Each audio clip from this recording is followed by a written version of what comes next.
എല്ലാവർക്കും നമസ്കാരം. iPlus training സൊല്യൂഷൻ്റെ മറ്റൊരു വീഡിയോയിലേക്ക് സ്വാഗതം. ഇന്ന് നമ്മൾ ഡിസ്കസ് ചെയ്യുന്നത് ജൂനിയർ ഇൻസ്ട്രക്ടർ പ്ലംബറുമായി ബന്ധപ്പെട്ട് കേരള PSC ചോദിക്കാൻ സാധ്യതയുള്ള അല്ലെങ്കിൽ മറ്റ് എക്സാമിന് PSC ചോദിച്ചിട്ടുള്ള പ്രീവിയസ് ഇയർ ക്വസ്റ്റ്യൻ പേപ്പറാണ്. അപ്പോൾ അതിനകത്ത് നിന്ന് ഒരു 5 ചോദ്യമാണ് നമ്മൾ ഡിസ്കസ് ചെയ്യാൻ പോകുന്നത്. ഓക്കെ, നമുക്ക് ക്വസ്റ്റ്യനിലേക്ക് പോവാം. സോ ഒന്നാമത്തെ ക്വസ്റ്റ്യൻ ഇതാണ്: a small recess on the top surface of the brick made while moulding usually embossed with initials of the contractor. അപ്പോൾ സാധാരണ നമ്മളിപ്പോൾ ഒരു ഇഷ്ടിക കൺസിഡർ ചെയ്യുക, അല്ലേ, ബ്രിക്ക് കൺസിഡർ ചെയ്യുക. അപ്പോൾ ബ്രിക്കിന് ടോപ്പ് സർഫസിൽ നമ്മൾ ചെറിയ പർട്ടിക്കുലർ കമ്പനിയുടെ പേരോ അല്ലെങ്കിൽ കോൺട്രാക്ടറിൻ്റെ പേരോ ഒക്കെ ലേബൽ ചെയ്തിട്ടൊരു ചെറിയൊരു റിസസ്, ചെറിയൊരു കുഴിക്കകത്ത് നമ്മൾ സാധാരണ കണ്ടിട്ടുണ്ടാവും. സോ ആ ഒരു പോർഷനെ വിളിക്കുന്ന പേരെന്താണ് എന്നുള്ളതാണ് ചോദ്യം. സോ ഓപ്ഷനിലേക്ക് പോകുകയാണെന്നുണ്ടെങ്കിൽ option A frog, option B drip, option C cowl, option D haunch. So അപ്പോൾ നമുക്ക് മനസ്സിലാക്കേണ്ട കാര്യം, നമ്മളുടെ ഉത്തരം എന്ന് പറയുന്നത് എന്താണ്? നമ്മളുടെ ഉത്തരം എന്ന് പറയുന്നത് ഓപ്ഷൻ എ ഫ്രോഗ് ആണ് എന്നുള്ളതാണ് മനസ്സിലാക്കേണ്ടത്. അപ്പോൾ എന്താണ് അത്? ബേസിക്കലി നമ്മൾ ഈ ഒരു ചിത്രത്തിലേക്ക് പോവുക. സോ ഇവിടെ നമുക്കൊരു ഇഷ്ടികയുടെ ഒരു ചിത്രം നമ്മൾ കാണുന്നുണ്ട്, അല്ലേ? അപ്പോൾ അതിനകത്ത് ഏതൊക്കെയാണ് പോർഷൻ എന്നുള്ളത് നമുക്ക് ജസ്റ്റ് ഒന്ന് മനസ്സിലാക്കാം. നമുക്കറിയാം ഇവിടെ എന്തുണ്ടാവും? ഇവിടെ നമുക്ക് ഹിഡൻ ആയിട്ടുള്ള ഒരു പോർഷൻ ബേസ് ഉണ്ടാവും, അല്ലേ? അതിനെയാണ് നമ്മൾ ബെഡ് എന്ന് പറയുന്നത്. ആ ഒരു പോർഷനെയാണ് നമ്മൾ ബെഡ് എന്ന് പറയുന്നത്. ഈ ഒരു പോർഷനെ നമ്മൾ നോക്കുകയാണെന്നുണ്ടെങ്കിൽ, നമുക്ക് ഇഷ്ടിക നോക്കുകയാണെന്നുണ്ടെങ്കിൽ നമുക്ക് ഈ ഒരു പോർഷൻ ഉണ്ടാവുമല്ലോ. സോ ഇതിനെ നമ്മൾ എന്ത് പറയുക? ഹെഡർ എന്ന് പറയുന്നു. എന്താണ്? ഹെഡർ എന്ന് പറയുന്നു. അപ്പോൾ അതോടൊപ്പം തന്നെ ഈ സൈഡിൽ നിന്ന് നോക്കുകയാണെന്നുണ്ടെങ്കിൽ നമുക്കറിയാം ഒരു റെക്റ്റാങ്കുലർ ഷേപ്പിൽ നമ്മൾ കാണാറുണ്ടല്ലോ. ആ ഒരു റെക്റ്റാങ്കുലർ ഷേപ്പിനെ വിളിക്കുന്ന പേരാണ് സ്ട്രെച്ചർ എന്ന് പറയുന്നത്. സ്ട്രെച്ചർ. അപ്പോൾ നമ്മളിതിപ്പോൾ ബോണ്ട് ചെയ്യുന്ന സമയത്ത്, അതായത് റെഗുലർലി നമ്മളിത് പ്ലേസ് ചെയ്ത് പോവുകയാണെന്നുണ്ടെങ്കിൽ നമുക്കറിയാം ഹെഡർ അല്ലെങ്കിൽ സ്ട്രെച്ചർ എന്താണുള്ളത് കൃത്യമായിട്ട് നമുക്കറിയാം. ദെൻ നമ്മളുടെ ചോദ്യം ഇതായിരുന്നു, നമ്മളുടെ ഒരു ചെറിയ റിസസിനകത്ത് ഈ പറയുന്ന കോൺട്രാക്ടേഴ്സിൻ്റെ പേരോ അല്ലെങ്കിൽ അവരുടെ ലേബൽസോ ചെയ്യുന്നുണ്ടാവും. അതിനെ വിളിക്കുന്ന പേരാണെന്ത്? ഫ്രോഗ് എന്ന് പറയുന്നത്. മറന്നുപോലെ ഫ്രോഗ്. ഓക്കെ, അത് ഗ്രേഡ് 2 KEEക്ക് ചോദിച്ചിട്ടുള്ള ചോദ്യമാണ്. നമുക്ക് അടുത്ത ചോദ്യത്തിലേക്ക് പോവാം. The imaginary line along which rivet are placed is known as. ഒരു imaginary line along which the rivets are placed is known as. അപ്പോൾ വളരെ ഇമ്പോർട്ടൻ്റ് ആയിട്ടുള്ള ചോദ്യമാണ്. Option A rivet line, option B gauge line, option C back line, option D all of the above. അപ്പോൾ നമ്മുടെ ചോദ്യം എന്താണ്? ഒരു ഇമാജിനറി ലൈൻ, അല്ലേ, ഒരു ഇമാജിനറി ലൈൻ കൺസിഡർ ചെയ്യുക. ആ ലൈനിൽ നമ്മൾ എന്ത് ചെയ്യുക? റിവറ്റ് പ്ലേസ് ചെയ്യുന്നു. ആ ലൈനെ വിളിക്കുന്ന പേരെന്താണ് എന്നാണ് ചോദ്യം. ഓപ്ഷൻസ് ഏതൊക്കെയായിരുന്നു? Rivet line, gauge line, back line, അല്ലേ? ഓപ്ഷൻ ഡി എന്ന് പറയുന്നത് എന്താ? All of the above. അപ്പോൾ ഉത്തരം എന്ത് തന്നെയാണ്? ഉത്തരം ഓൾ ഓഫ് ദി എബോവ് ആണ്. അപ്പോൾ ഇതിനെ വിളിക്കുന്ന എല്ലാം ഒന്ന് തന്നെയാണ്, അല്ലേ? ഏതൊക്കെയാണ്? റിവറ്റ് ലൈൻ എന്ന് പറഞ്ഞാലും ഗേജ് ലൈൻ എന്ന് പറഞ്ഞാലും ബാക്ക് ലൈൻ എന്ന് പറഞ്ഞാലും എന്ത് തന്നെയാണ്? ഒരു ഇമാജിനറി ലൈനാണ്. ആ ലൈനിലാണ് നമ്മൾ എന്ത് ചെയ്യുന്നത്? റിവറ്റ് പ്ലേസ് ചെയ്ത് പോകുന്നുണ്ടാവുക. അപ്പോൾ ഇത് സോയിൽ സർവേ ആൻഡ് കൺസർവേഷൻ, അല്ലേ, മണ്ണ് സംരക്ഷണ വകുപ്പിൽ 2016 ചോദിച്ചിട്ടുള്ള ഒരു ചോദ്യം തന്നെയാണിത്. അപ്പോൾ അതിൻ്റെ ഒരു മറ്റു കാര്യങ്ങളിലേക്ക് പോവാം. Gauge line is also known as rivet line or back line. അപ്പോൾ അത് ഓർത്തിരിക്കുക, ഗേജ് ലൈൻ തന്നെയാണ് എന്ത്? നമ്മളുടെ റിവറ്റ് ലൈൻ എന്നും ബാക്ക് ലൈൻ എന്നും അറിയപ്പെടുന്നത്. So an imaginary line along which the rivet are placed is known as gauge line. ഒരു ഇമാജിനറി ലൈനകത്ത്, ആ ലൈനകത്ത് നമ്മൾ എന്ത് ചെയ്യും? ഒരു ഇമാജിനറി ലൈൻ along which നമ്മളെ റിവറ്റ്സ് ആർ പ്ലേസ്ഡ്, അല്ലേ, അതിനെ വിളിക്കുന്ന പേരാണ് എന്ത്? ഗേജ് ലൈൻ എന്ന് പറയുന്നത്. അതോടൊപ്പം തന്നെ ഈ ഗേജ് ലൈൻ എന്ന് പറയുന്നത് എന്തിന് പാരലായിരിക്കും? നമ്മൾ കൊടുക്കുന്ന സ്ട്രെസ്സിന് അതേ ഡയറക്ഷനിലായിരിക്കും, സ്ട്രെസ്സിന് പാരലൽ ഡയറക്ഷനിലായിരിക്കും നമ്മൾ ഈ ഗേജ് ലൈനും കൺസിഡർ ചെയ്യുന്നുണ്ടാവുക. അപ്പോൾ ഇവിടെ ശ്രദ്ധിക്കുക, ഇവിടെ ഏത് തരത്തിലുള്ള ഒരു ജോയിൻ്റാണ് കൺസിഡർ ചെയ്യുന്നത്? ഇവിടെ കൺസിഡർ ചെയ്യുന്ന ഒരു ലാബ് ജോയിൻ്റ് ആണ്. ഈ ലാബ് ജോയിൻറ്റിനകത്ത് നമ്മൾ എന്ത് റിവറ്റ്സ്, അല്ല, ഇവിടെ ഇപ്പം 3 സെറ്റ് റിവറ്റുകൾ ഇവിടെ പ്ലേസ് ചെയ്തിട്ടുണ്ട്, അല്ലേ? അപ്പം നോക്കുക, അപ്പം ഈ ഒരു സെറ്റ് അല്ലെങ്കിൽ 2, ഇത് 3. അപ്പം 3 റോയിലായിട്ട് നമ്മൾ ഈ പറയുന്ന റിവറ്റ് ഇവിടെ പ്ലേസ് ചെയ്തിട്ടുണ്ട്. അപ്പോൾ ഇവിടെ ആ ഒരു ഡയറക്ഷൻ ഓഫ് ഫോഴ്സ് എങ്ങോട്ടാണ്? 2 ഡയറക്ഷനിലാണ്. ഈ ഒരു ഡയറക്ഷനിലേക്കാണ് ഫോഴ്സ് ആക്ട് ചെയ്യുന്നത്. ആ ഫോഴ്സ് ആക്ട് ചെയ്യുന്ന അതേ ഡയറക്ഷനിൽ തന്നെയാണ് നമ്മൾ അത് കൺസിഡർ ചെയ്യുന്നത്. എന്ത്? ഗേജ് ലൈൻ കൺസിഡർ ചെയ്യുന്നത്. Okay, fine. അത് ക്ലിയർ ആണല്ലോ? Okay, so imaginary line along which the rivet are placed is known as gauge line, that is along the direction of load. Okay, fine. So അടുത്ത ചോദ്യത്തിലേക്ക് പോവാം. അടുത്ത ചോദ്യം ഇതാണ്: the distance between the center of adjacent rivet in the same row is called. അതായത് ഒരേ റോയിൽ ഉള്ള 2 റിവറ്റുകൾക്ക് തമ്മിലുള്ള ഡിസ്റ്റൻസിനെ വിളിക്കുന്ന പേരെന്താണ് എന്നുള്ളതാണ് ചോദ്യം. ഒരേ റോയിൽ 2 റിവറ്റുകൾ പ്ലേസ് ചെയ്തിട്ടുണ്ട്. ആ 2 റിവറ്റുകൾ തമ്മിലുള്ള ഡിസ്റ്റൻസിനെ വിളിക്കുന്ന പേരെന്താണെന്നാണ് ചോദ്യം. ഓപ്ഷനിലേക്ക് പോവാം.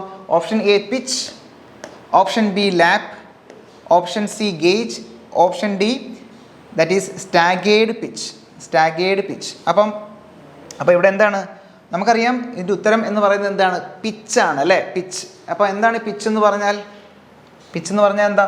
Pitch is the distance between the centre of adjacent rivet in the same row. അതായത് ഒരേ റോയിൽ അഡ്ജസൻ്റ് ആയിട്ടിരിക്കുന്ന 2 റിവറ്റുകൾ തമ്മിലുള്ള ഡിസ്റ്റൻസിനെ വിളിക്കുന്ന പേരെന്താണ്? പിച്ച് എന്നാണ്. ഓക്കെ, അപ്പോൾ എന്താണ് gauge line? So gauge line എന്ന് പറഞ്ഞാൽ നേരത്തെ പറഞ്ഞായിരുന്നല്ലോ, ഗേജ് ലൈൻ അല്ലെങ്കിൽ ബാക്ക് ലൈൻ എന്നൊക്കെ പറഞ്ഞാൽ എന്താണ്? ഈ പറയുന്ന ഒരു ഇമാജിനറി ലൈനാണ്.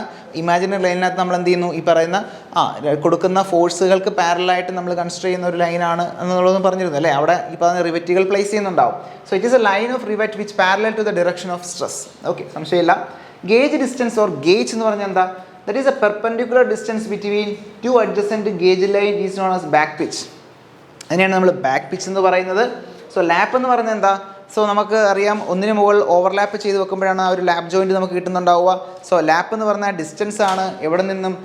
ഒരു എഡ്ജിൽ നിന്നും, അതായത് ഒരു പ്ലേറ്റിൻ്റെ ഒരു എഡ്ജിൽ നിന്നും മറ്റ് പ്ലേറ്റിൻ്റെ മറ്റേ എഡ്ജ് വരെയുള്ള ഡിസ്റ്റൻസിനാണ് നമ്മൾ ലാപ്പ് എന്ന് പറയുന്നത്.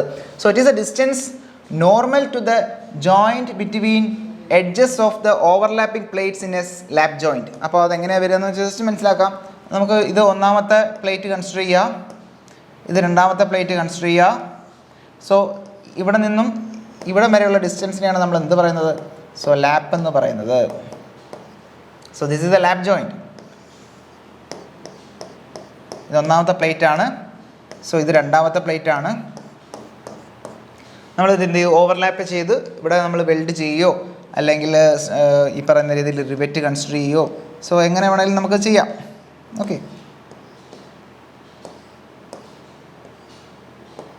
സോ ഇത്തരത്തിലാണെന്നുണ്ടെങ്കിൽ ഇതിനെ നമ്മൾ ലാപ്പ് എന്നാണ് പറയുക കേട്ടോ. Okay, fine. നെക്സ്റ്റ് ചോദ്യം, commonly used lime in white wash. White വാഷിങ്ങിൽ നമ്മൾ സാധാരണ യൂസ് ചെയ്യുന്ന ലൈം ഏതാണെന്നാണ് ചോദ്യം.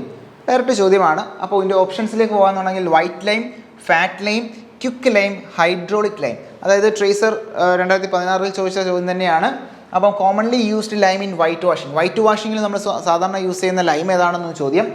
ഉത്തരം എന്താണ്? ഉത്തരം നമ്മളുടെ ഫാറ്റ് ലൈമാണ്. ഓക്കെ, ഉത്തരം എന്താണ്? Fat lime. ഉത്തരം ഫാറ്റ് ലൈമാണ്. അപ്പോൾ എന്താണ് ഈ ഫാറ്റ് ലൈം എന്ന് പറഞ്ഞാൽ? ഓക്കെ, ലൈം എന്ന് പറയുന്ന ഒരു ടോപ്പിക്കിനകത്ത് നമ്മൾ പഠിക്കുന്നതാണ്.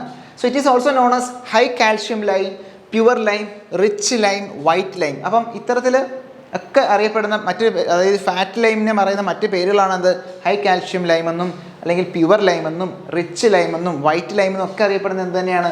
ഫാറ്റ് ലൈം തന്നെയാണ്. It slakes vigorously and its volume is increased about 2 to 2.5 times. അപ്പം പെട്ടെന്ന് തന്നെ ഇത് എന്ത് ചെയ്യും? സ്ലേക്ക് ചെയ്യും അല്ലേ. സ്ലേക്ക് ചെയ്തുകൊണ്ട് വെള്ളത്തിലേക്ക് നമ്മൾ ഇടുന്ന സമയത്ത് എന്ത് ചെയ്യും? സ്ലേക്ക് ചെയ്തുകൊണ്ട് നമ്മൾ എന്ത് ചെയ്യും? പെട്ടെന്ന് ഇതിൻ്റെ ഒരു എമൗണ്ട് 2 to 2.5 times എന്ത് ചെയ്യും? അത് ഇൻക്രീസ് ചെയ്യും എന്നുള്ളതും കൂടി മനസ്സിലാക്കിയിരിക്കുക. The commonly used white washing and plastering. സാധാരണ പ്ലാസ്റ്ററിങ്ങിനും വൈറ്റ് വാഷിങ്ങിനുമാണ് പൊതുവേ നമ്മൾ ഈ പറയുന്ന ഫാറ്റ് ലൈം നമ്മൾ യൂസ് ചെയ്യാറ്. It hardens very slowly. വളരെ പതുക്കെ അത് ഹാർഡൻ ചെയ്യുള്ളൂ കൂടിയും മനസ്സിലാക്കിയിരിക്കുക. അപ്പോൾ മെയിനായിട്ട് ആ ഒരു 2 to 2.5 times പെട്ടെന്ന് അത് ആ ഒരു വോളിയം കൂടും എന്നുള്ളത് മനസ്സിലാക്കിയിരിക്കുക. ഈ ഹൈ കാൽഷ്യം ലൈമിനെ മറ്റ് പ്യുവർ ലൈം എന്നും അല്ലെങ്കിൽ വൈറ്റ് ലൈം എന്നും ഒക്കെ അറിയപ്പെടുന്നു എന്നുള്ള മറ്റ് പേരുകളും കൂടി നമ്മൾ ഓർത്തിരിക്കേണ്ടതായിട്ടുണ്ട്. സോ ലാസ്റ്റ് ക്വസ്റ്റിനിലേക്ക് പോവാം. ക്വസ്റ്റ്യൻ ഇതാണ്, good quality cement contains higher percentage of dash. Good quality cement contains higher percentage of dash. അതായത് ഒരു ഗുഡ് ക്വാളിറ്റി സിമെൻറ്റിനകത്ത് ഹയർ പെർസെൻറ്റേജ് എന്തോ ഉണ്ട്, അതെന്താണെന്നുള്ളതാണ് ചോദ്യം. അപ്പോൾ ഓപ്ഷനിലേക്ക് പോകണമെന്നുണ്ടെങ്കിൽ option tricalcium silicate, dicalcium silicate, tricalcium aluminate, tetracalcium aluminoferrite. ഏതൊക്കെയാണ്? Tricalcium silicate, dicalcium silicate, tricalcium aluminate, tetracalcium aluminoferrite. അപ്പം ഇത് ബേസിക്കലി നമ്മുടെ സിമെൻറ്റിനകത്തുള്ള കുറച്ച് കെമിക്കൽസ് ആണ്, കോമ്പോണൻസ് ആണ്. അപ്പോൾ ഇതിനകത്ത് ഒരു നല്ല ഒരു സിമെൻറ്റിൽ അല്ലെങ്കിൽ എത്രത്തോളം അല്ലെങ്കിൽ ഒരു ഗുഡ് ക്വാളിറ്റി സിമെൻറ്റിൽ ഇതിനകത്ത് ഏത് സാധനമാണ്, ഏത് കെമിക്കലാണ് എത്രയും ഹയർ പെർസെൻറ്റേജ് ഉള്ളതെന്ന് ചോദിച്ചു കഴിഞ്ഞാൽ നമുക്ക് കൃത്യമായിട്ട് പറയാൻ സാധിക്കണം. ദാറ്റ് ഈസ് ട്രൈകാൽഷ്യം സിലിക്കേറ്റ് ആണ്. ട്രൈകാൽഷ്യം സിലിക്കേറ്റ് ആണ് ഹയർ പെർസെൻറ്റേജ് വേണ്ടുന്നത്. അതുതന്നെയാണ് ഈ പറയുന്ന സ്ട്രെങ്ത് കൊടുക്കുന്നതും എന്നുള്ളതും കൂടി മനസ്സിലാക്കിയിരിക്കുക. അപ്പോൾ അതിൻ്റെ കുറച്ച് കാര്യങ്ങൾ നമ്മൾ ഡിസ്കസ് ചെയ്യാം. അപ്പം ബേസിക്കലി ഈ പറയുന്ന 4 കമ്പോണൻറ്റുകളാണ് ആ ഒരു സിമെൻറ്റിനകത്തുള്ളത് അല്ലേ. ഏതൊക്കെയാണ്? That is tricalcium aluminate C3A, that is tricalcium aluminate. അതിനുശേഷം tetracalcium aluminoferrite C4AF. അപ്പം C3A കഴിഞ്ഞാൽ C4AF ആണ്. ഇത് രണ്ടും ആദ്യത്തെ ഒരു 24 മണിക്കൂറിനകത്ത് ഉണ്ടാകുന്ന ഈ പറയുന്ന വെള്ളവുമായിട്ട് ട്രീറ്റ് ചെയ്യുന്ന സമയത്ത് കെമിക്കലി ഫോം ചെയ്യുന്ന സമയത്ത് ഉണ്ടാകുന്ന കമ്പോണൻറ്റുകളാണോ എന്നുള്ളത് മനസ്സിലാക്കിയിരിക്കുക. മൂന്നാമതായിട്ടുള്ളതാണ് tricalcium silicate, that is C3S, tricalcium silicate. ഈ ട്രൈകാൽഷ്യം സിലിക്കേറ്റ് ആണ് നമ്മളുടെ ഒരു ഗുഡ് ക്വാളിറ്റി സിമെൻറ്റിൽ എപ്പോഴും ഹയർ പെർസെൻറ്റേജ് നമ്മൾ എപ്പോഴും മെയിൻറ്റെയിൻ ചെയ്യേണ്ട ഒരു component. This compound is formed within a week. ഒരു വീക്കിനുള്ളിൽ ഫോം ചെയ്യുന്ന ഒരു കമ്പോണൻ്റ് ആണ് ഈ ട്രൈകാൽഷ്യം സിലിക്കേറ്റ് എന്ന് പറയുന്നത്. ഈ ട്രൈകാൽഷ്യം സിലിക്കേറ്റിൻ്റെ മറ്റൊരു പ്രത്യേകത, it is mainly responsible for imparting strength to the cement in early period of setting. അതായത് ഈ പറയുന്ന ഏർലി പീരീഡ് ഓഫ് സെറ്റിങ്ങിന് നമുക്കറിയാം ഈ പറയുന്ന സെറ്റിംഗ് ടൈം ഉണ്ടാവും. ഈ സെറ്റിംഗ് ടൈം സമയത്ത് ഏർലി പീരീഡ് സമയത്ത് ഈ പറയുന്ന കമ്പോണൻറ്റിന് അല്ലെങ്കിൽ ആ ഒരു പർട്ടിക്കുലർ സ്ട്രക്ചറിന് സ്ട്രെങ്ത് കൊടുക്കുന്നത് ആരാണ്? ഇത്തരത്തിലുള്ള ട്രൈകാൽഷ്യം സിലിക്കേറ്റ് ആണ്. അതുകൊണ്ട് തന്നെ ഈ ട്രൈകാൽഷ്യം സിലിക്കേറ്റ് ആണ് ഹയർ പെർസെൻറ്റേജ് നമ്മൾ എപ്പോഴും സിമെൻറ്റിൽ മെയിൻറ്റെയിൻ ചെയ്യേണ്ടത്. The last one is ഡൈകാൽഷ്യം silicate, C2S, ഡൈകാൽഷ്യം silicate ആണ്. So this compound is formed slowly and responsible for giving progressive strength to the cement. അപ്പോൾ അതായത് വളരെ പ്രോഗ്രസീവായിട്ട് വളരെ പ്രോഗ്രസീവായിട്ട് പതുക്കെ കൊടുക്കുന്ന സ്ട്രെങ്ത് കൊടുക്കുന്ന ഒരു കമ്പോണൻ്റ് ആണ് എന്ത്? ഇത്തരത്തിൽ ഡൈകാൽഷ്യം സിലിക്കേറ്റ് എന്ന് പറയുന്നത്. നോട്ട് ചെയ്യുന്ന പോയിന്റ് ഇതാണ്, that is when high strength concrete is required in short period of time, so the cement is made with high content of C3S. അതായത് വളരെ ചെറിയ പീരീഡിൽ നമുക്ക് വളരെയധികം സ്ട്രെങ്ത് നമുക്ക് മെയിൻറ്റെയിൻ ചെയ്യേണ്ട ഒരു സ്ട്രക്ചറാണ് എന്നുണ്ടെങ്കിൽ നമ്മൾ എപ്പോഴും നല്ല ഗുഡ് ക്വാളിറ്റി സിമെൻറ്റ് യൂസ് ചെയ്യണം. ആ ഗുഡ് ക്വാളിറ്റി സിമെൻറ്റിനകത്ത് എന്ത് വേണം? That is ട്രൈകാൽഷ്യം silicate. ഏതാണ് ട്രൈകാൽഷ്യം സിലിക്കേറ്റ്? മറന്നു പോകരുത്, ട്രൈകാൽഷ്യം സിലിക്കേറ്റ് ആണ് നമുക്കവിടെ വേണ്ടുന്നത്. അപ്പം ഈ ഒരു 5 ചോദ്യങ്ങൾ വളരെ ഇമ്പോർട്ടൻ്റ് ആയിട്ടുള്ള ചോദ്യങ്ങളാണ്. പ്രീവിയസ് ഇയർ ക്വസ്റ്റ്യൻ പേപ്പറിൽ ഈ പറയുന്ന കേരള വാട്ടർ അതോറിറ്റിയിലും അല്ലെങ്കിൽ സോയിൽ കൺസർവേഷനിലും ഒക്കെ ചോദിച്ചിട്ടുള്ള ചോദ്യങ്ങളാണ് നമ്മൾ ഇന്ന് ഡിസ്കസ് ചെയ്തത്. ഈ ക്വസ്റ്റ്യൻസ് എല്ലാം നിങ്ങൾക്ക് ക്ലിയർ ആയെന്ന് വിചാരിക്കുന്നു. അപ്പോൾ ഇതുപോലുള്ള മറ്റൊരു 5 സെറ്റ് ക്വസ്റ്റ്യൻസുമായി അടുത്ത വീഡിയോയിൽ വരാം. അതുവരെ നന്ദി, നമസ്കാരം.